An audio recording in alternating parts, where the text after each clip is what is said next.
Hello, hello, Foxtrot 4 Hotel Whisky Novembre F4 HWN. Je vous retrouve exceptionnellement pour une nouvelle petite vidéo pour évoquer la problématique de Chirp. Vous l'avez vu, j'ai publié une nouvelle version, la version 1.8. J'ai publié également une vidéo et aujourd'hui, ça a été un peu l'avalanche dans les commentaires, mais surtout par mail. Tout un tas de personnes m'ont contacté pour me remercier pour cette version 1.8 et je vous remercie bien évidemment en retour. Mais en me disant il y a quand même un souci, c'est que Chirp ne fonctionne plus. Alors je vous rassure tout de suite, Chirp fonctionne parfaitement.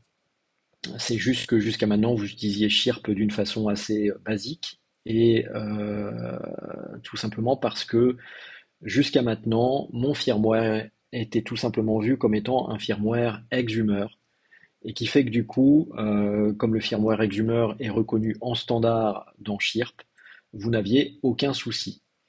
Euh, Vous l'avez remarqué, mon firmware a énormément évolué ces dernières semaines. Je suis de plus en plus éloigné de ce que fait le firmware Exhumer. J'ai rajouté beaucoup de nouveaux menus. J'ai fait pas mal de changements à gauche ou à droite. Ces deux firmwares ont désormais de nombreuses différences. Et il était temps en fait de donner à mon firmware une signature qui lui est propre. Et mon firmware aujourd'hui n'est plus vu comme un firmware Exhumer, mais comme le firmware F4 HWN. C'est ce qui explique que tout simplement Chirp ne le reconnaît plus comme étant un firmware connu dans, entre guillemets, sa base de données embarquée en standard. Alors je vous montre ce qui se passe, même si vous êtes nombreux à l'avoir remarqué.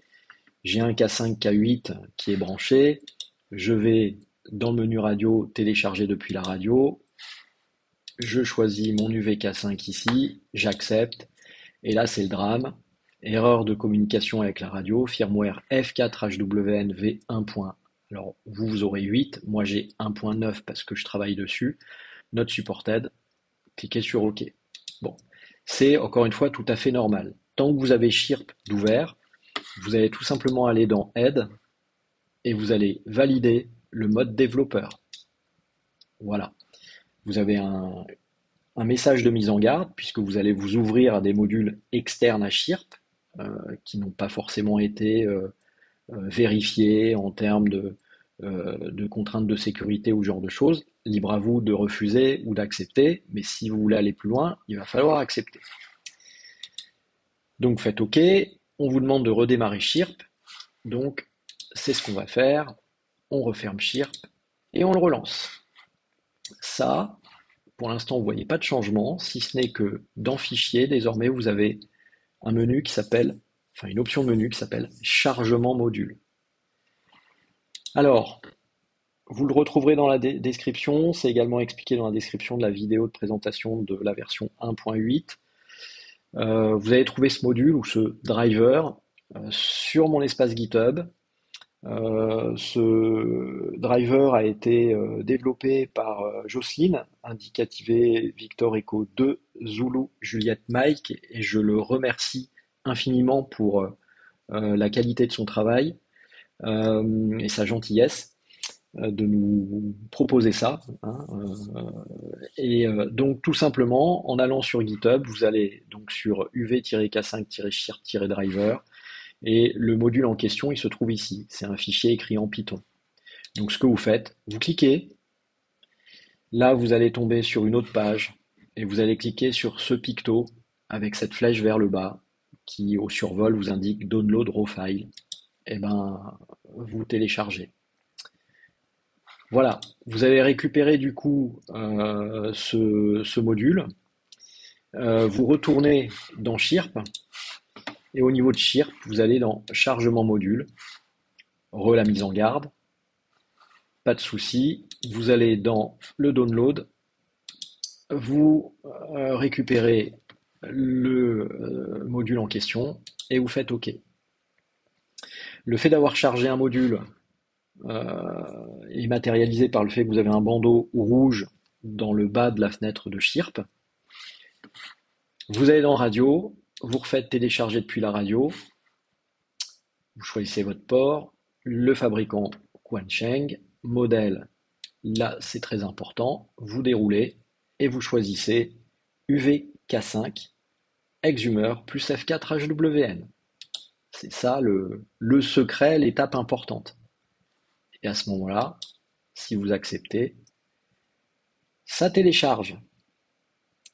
Donc vous retrouvez vos petits avec Chirp, vous avez l'habitude, mais j'attire votre attention sur le fait que si vous allez dans Préférences, vous allez trouver en tête de liste ici des préférences que moi j'ai ajoutées au firmware que vous connaissez désormais. Et vous pouvez par exemple choisir d'aller reprogrammer le mode de gestion du PTT. Vous savez que vous avez le choix entre classique et One Push. Si vous voulez One Push, vous sélectionnez et ça sera pris en compte également, bien sûr, si vous re-sauvegardez tout ça sur votre Quansheng depuis Chirp, hein. Et puisque j'en suis là, j'attire votre attention, en tout cas à tous ceux qui se posent des questions sur le squelch. Dans la section calibration, vous avez une section totalement dédiée au squelch, avec tout un tas de valeurs. Ça vous permettra de comprendre que gérer le squelch, comme on me le demande souvent, c'est compliqué. Là, vous avez vos données de calibration, mais vous avez la main dessus, vous pouvez éventuellement aller les modifier si ça vous chante. Attention, ces données de calibration, vous voyez, sont nombreuses. Il y a plein de paramètres à prendre en compte, hein. Il y a le RSI, le noise et le glitch, avec les différents niveaux de squelch, hein, de 0 à 9. Mais attention aussi, ça dépend également des bandes, hein. Vous avez les bandes de 1 à 3 ou les bandes de 4 à 7. Donc je vous souhaite bien du courage. Si vous avez envie de jouer avec, allez-y. Je n'aurai qu'un conseil à vous donner. Comme ça va écraser vos données de calibration, pensez à faire un backup de votre EEPROM. Je ne cesserai de le répéter. C'est important. Donc, je crois que si vous êtes sur du Windows, ce qui n'est pas mon cas, vous devez avoir un programme qui s'appelle K5prog-win ou ce genre de choses, qui a cette capacité de pouvoir faire une sauvegarde de votre EEPROM. Débrouillez-vous comme vous voulez. Si vous voulez le faire avec un script en Python, vous pouvez aussi. Mais faites cette sauvegarde de votre EEPROM avec vos données de calibration. Moi, je ne les altère pas dans mon firmware, mais là, si vous commencez à jouer avec le squelch, vous êtes bien dans la section calibration, ça peut être le drame. Voilà, donc vous voilà prévenu. Donc, j'espère que ça vous aidera à mieux comprendre comment fonctionne Chirp, comment on peut étendre Chirp et comment l'utiliser avec mon firmware modifié. Comme d'habitude, en dessous de la vidéo, vous avez les commentaires pour les questions, les remarques ou les insultes.